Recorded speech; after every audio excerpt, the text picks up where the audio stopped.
Hey friend, Chris Vandeviver here from WhyLogicProRules.com, the website that helps you get the most you can out of Apple's Logic Pro.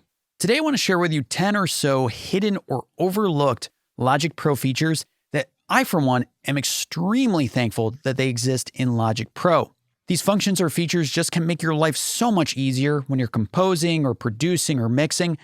And sometimes these are functions or features that we didn't even know existed, where we thought, hey, why doesn't Logic do this? Or why does Logic do that thing? It's so annoying that it does it. But you can actually change the behavior. You just have to dive into some settings to do that. Also, in the spirit of the holiday season here in the US, just yesterday, it was a major holiday, Thanksgiving. I want to express my thanks and gratitude to you for checking out Why Logic Pro Rules. Whether this is the very first video you've ever seen, or one of many, or if you've subscribed to the YouTube channel or the website, I'm just so thankful that you've given Why Logic Pro Rules a chance. Every single week, I spend a lot of time and energy trying to craft videos that will help you and your music, so you are just getting the best out of this amazing program. Thanks so much for checking out the channel. Let's dig in. This list is in no particular order. Number one is that you can actually change Logic's behavior when it comes to playing back MIDI notes. Now, what does this mean exactly? I'm going to hone in on this bass track here. We're going to open the piano roll editor. Now, anyone who's been using Logic for any length of time knows that when you're playing back MIDI information, the playhead has to play through the beginning of a MIDI note for it to be activated for that instrument. So what I mean is if the playhead starts in the middle of this first note, it's not going to actually play that note. It will play all the other notes afterwards because the playhead is playing through the beginning or introduction of that MIDI information, so that lets Logic know to trigger that note. Let me just demonstrate right now.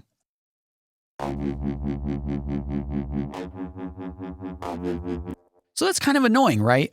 You don't want to go to the beginning of a MIDI note just to hear it played because you have a long, drawn-out performance that's hanging around for a while. You have a drone note that started at bar 1, but you're at bar 53. And in fact, there's a project setting that you can set so Logic just plays the note regardless of where the playhead is. If we go up to File, go down to Project Settings, and go down to MIDI, under this Chase tab, we have this option for notes. Now check it out. If we now set the playhead in the middle of this note, and just like that, now your notes will play regardless of where the playhead is, which will just make your life so much easier when you're producing and composing. The only trick to this is that project settings are saved on a project-by-project basis, so I recommend that you save a template with this project setting enabled, and then every time you open a new project, just open that template, and forevermore you won't have to deal with the default behavior of playing MIDI information.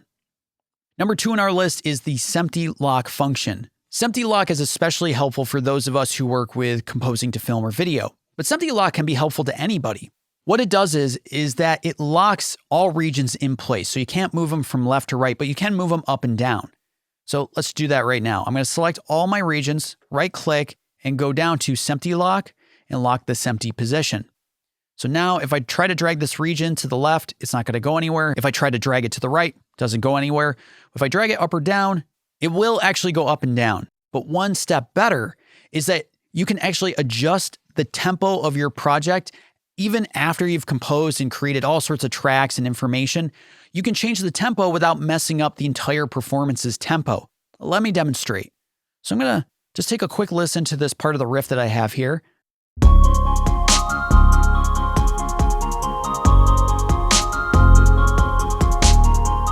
Cool, so we're at a BPM of 140, but maybe I want the tempo to be half time or double time just because it will be a little easier to record to. Well, let's try to adjust the tempo to 70 BPM. Okay, everything's been squashed now. Let's take a listen.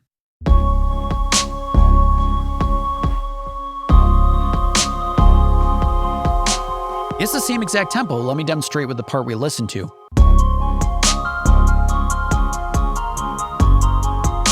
The only thing that changed was the delays because they're tempo synced and they were tempo synced to 140 BPM. So we may have to adjust those, but everything else is as it should be. Let me just bump it back to 140. And let's now remove SMPTE-Lock and then do the same thing. So take a listen.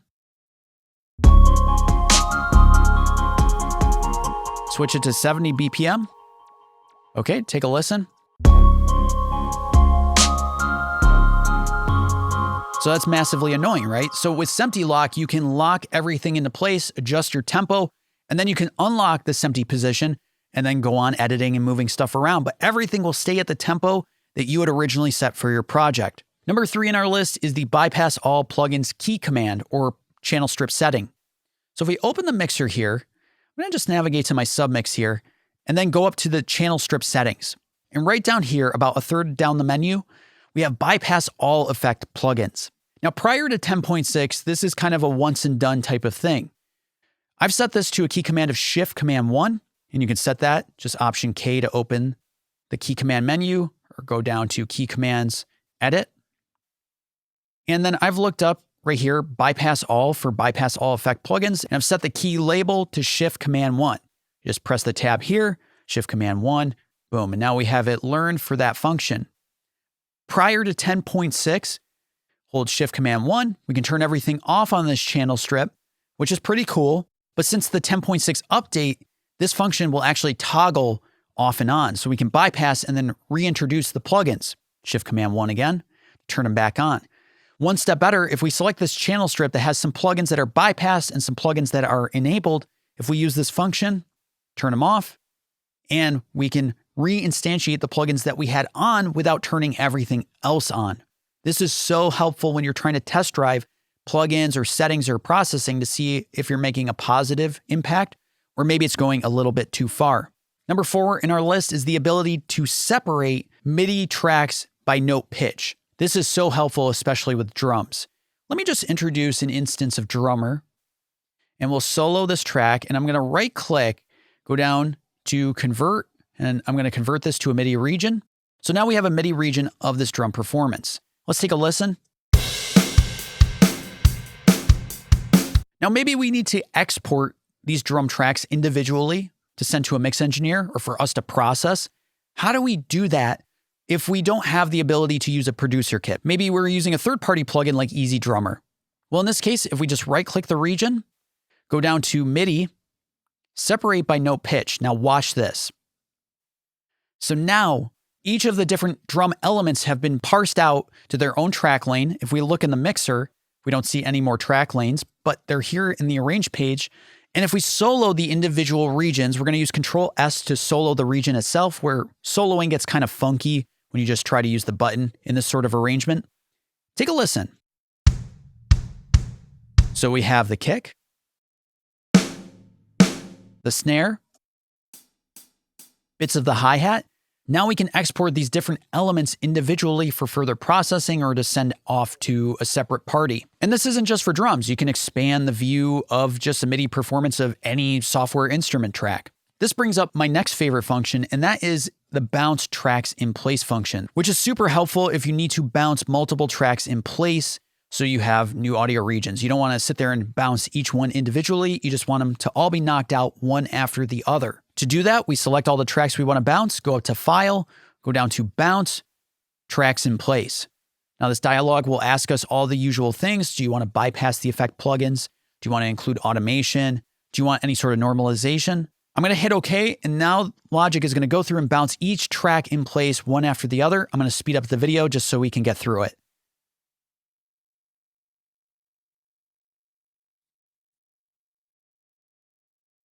And just like that, if we zoom in here, we can see all the different audio. We can see we've got probably a tom down here, a couple toms. And even though each one is called SoCal, we can change the names of those. But we have the different drum elements and audio files for us now to export or process or whatever the case may be. So let's select everything here. We're just going to power it down. And I'm just going to hide all these tracks for now. Next in our list is the ability to quickly time stretch any type of region, whether it be audio or MIDI regions. So super simple. I'm just going to duplicate this track here, and I'm just going to eliminate everything after this one hit. Bring this down. Now, if we hover our mouse over the left or right boundaries and hold Option, you got to get about halfway down. You see what is a bracket with what looks like two waveforms on each side? This is awesome. All we have to do is, while holding Option, click and drag the boundary to time stretch this drum hit. So let's take a listen to what this sounds like. Where it started out at. And we can do the same thing on the left side, holding Option, drag it out. Now there is sometimes a limit to how far you can drag out. Let's see how far we can take this. Oh, it's not giving me a hard time. But in case it does give you a hard time, turn on flex mode with this button right here. And then I would select monophonic for this kick hit. And now you don't even have to hold Option, just hover about halfway on both sides here. And then you can just click and drag to your heart's content. So we're going to bring this way out. And just like that, it doesn't even need to load. Let's take a listen. And if we change this to maybe like tempophone effects, this could be pretty interesting. Awesome. And we can even do this with MIDI regions as well. But let's just take the right edge here, hold Option, drag it out. And look at that. Now we're adjusting the timing of this MIDI region. So if we want it to play slower or faster, once again, just like that. Now you can adjust the timing super easy, just a single click and drag. Number 7 in our list is the different display preferences when it comes to track colors, marker colors, and region colors. So let's go up to Logic Pro, Preferences, Display, and under Tracks here, we have a number of different options that are so helpful. For track color, I love this. It auto assigns colors. So every time you create a new track in Logic, it will just give it a new color. We'll just drag in some ample loops just to demonstrate. So let's even select a whole bunch, create new tracks. And just like that, if we zoom in, each one of these regions are being given a different color based on the different color options in the palette here. So you can specify, do you want to use all 96 colors in the color palette or just 24? Static is a default behavior where it doesn't give a new color to each new track. And the great thing about preferences is that this is a once and done. Once you set it, it will forevermore, no matter what Logic project you open, will apply these preferences. Marker colors are also auto-assignable since I believe like the 10.5 update, I could be wrong, but it's pretty recent. So now if you create new markers, I'm going to use Option apostrophe to create a marker. The first one won't have a color, but check it out. Each one after will have a new color. And you can also use the marker lane here and just create new markers. It's awesome.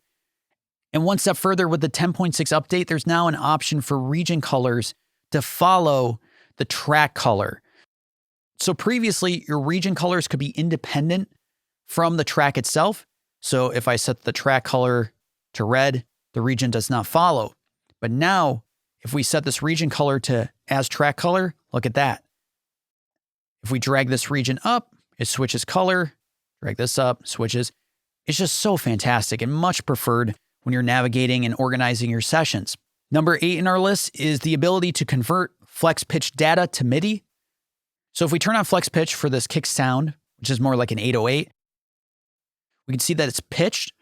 And if we open the track editor here, you can open it with the scissor button here, and then we want to make sure to enable flex view.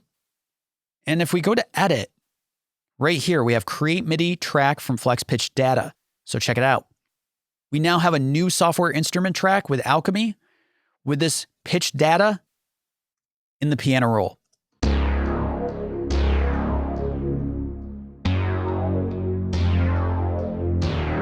Awesome. This can be really great if you record yourself singing or playing an instrument and you want to change that instrument or singing into a software instrument track. You can just quickly turn on flex pitch and then convert it to MIDI data. So helpful. Number 9 in our list, I've gone on and on about in other videos, is that you can hold Control and Option to quickly get the zoom tool. I have a whole video just going on and on about how much I love the zoom tool in Logic. I'll link it in this video. But you can get as close or as far as you need to, just Control Option to bring it up. And lastly is the ability to capture record. Now I have a video dedicated to that as well, but it's changed a bit since the 10.5 update a little earlier this year. So we're just going to get rid of this MIDI region. Now I am no keyboard player. I'm going to bring up the musical typing, but I'm just going to play a random array of notes. You know what? Let's make it a little bit better. Let's bring in the arpeggiator. See if it makes things a little more interesting. We'll set the variation in octave. Okay, so now we have the capture record button here. I don't even have to hit play. Maybe I'm just practicing or rehearsing some ideas and I come across something that is just, wow, I need to save that, but I wasn't recording. Well, check it out. Okay, Shift R. And just like that, the region is now applied to our project. I use key command Shift R because I find it's a little faster to get to, but you can also just hit this button. So let's do it again down here.